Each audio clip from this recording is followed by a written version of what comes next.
We ask for your cooperation in keeping the discussion orderly so the public may receive the clarity it deserves. May I now call Secretary John Vic for his statement. Thank you very much. Good morning to all of you. Thank you very much for your presence here. I have a statement from our department.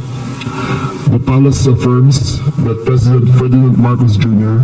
has made the difficult but necessary decision to relieve PNP Chief Police General Nicolas Torre III of his duties. The President believes that his national security apparatus must always work within the framework of the law. With the recent developments, the President was presented with the facts, and he determined that the best course of action is to uphold the role of NAPOCOM as it was intended by law. As part of this resolution, the President decided to relieve Police General Torre. This was not an easy choice, but it was made in the national interest.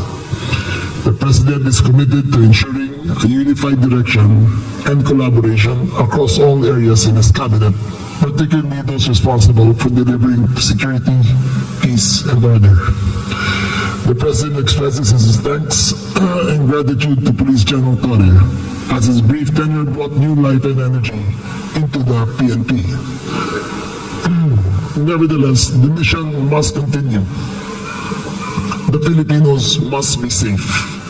To this end, the President has directed the incoming PNP Chief, General Naku, together with the Secretary of the Interior and Local Government, to present within 1 month a comprehensive citizen security strategy focused on increasing police presence throughout the country and ensuring that every Filipino feels secure in their communities. That's all. Good morning. Good morning. Good morning, sir. Sir, can you enlighten us kung ano yung ibig sabihin ng difficult but necessary? The President is very fond of General Torre.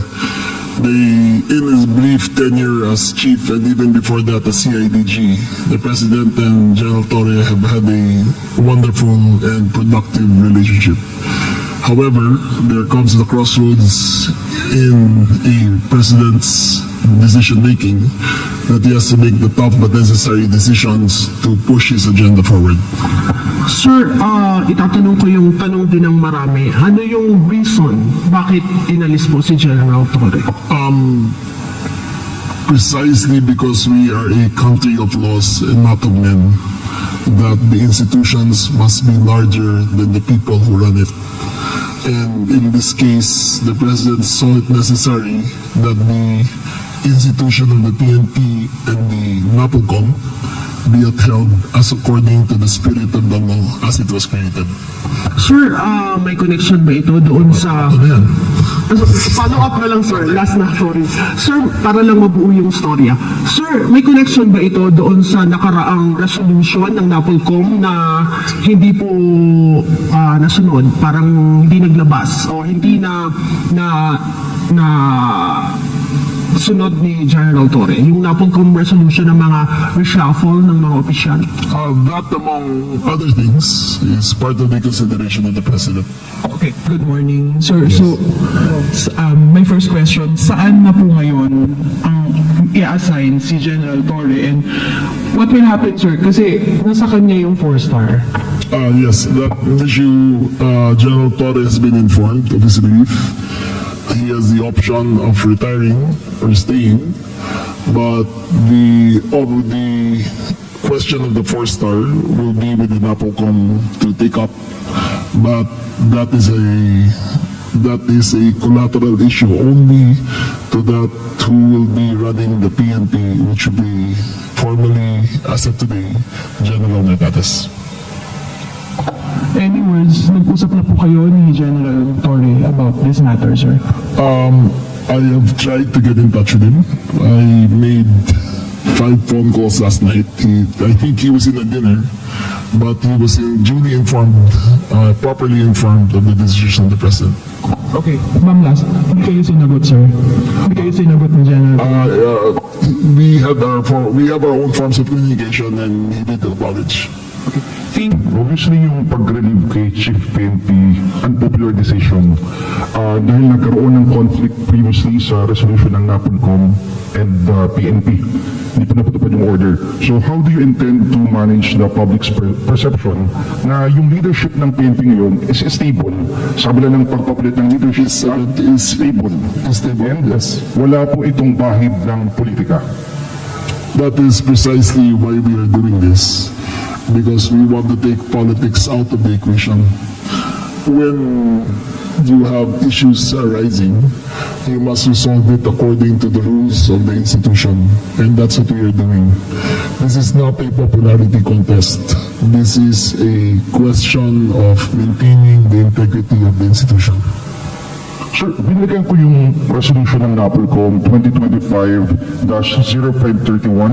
adopted last August 14 states that non-compliance with the requirements herein prescribed shall subject accountable officers to administrative sanctions.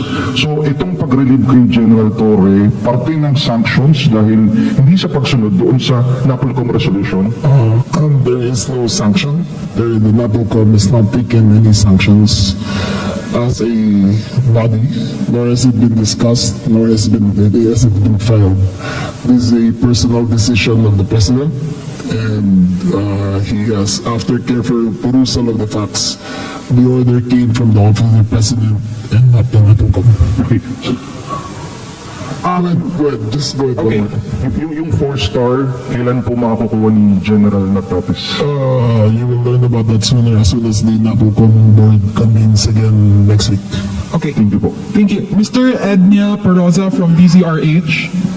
Sir, follow up lang dun sa last question. So yung turnover officially kay General Nartatis ay nangyayari ngayon. Yes.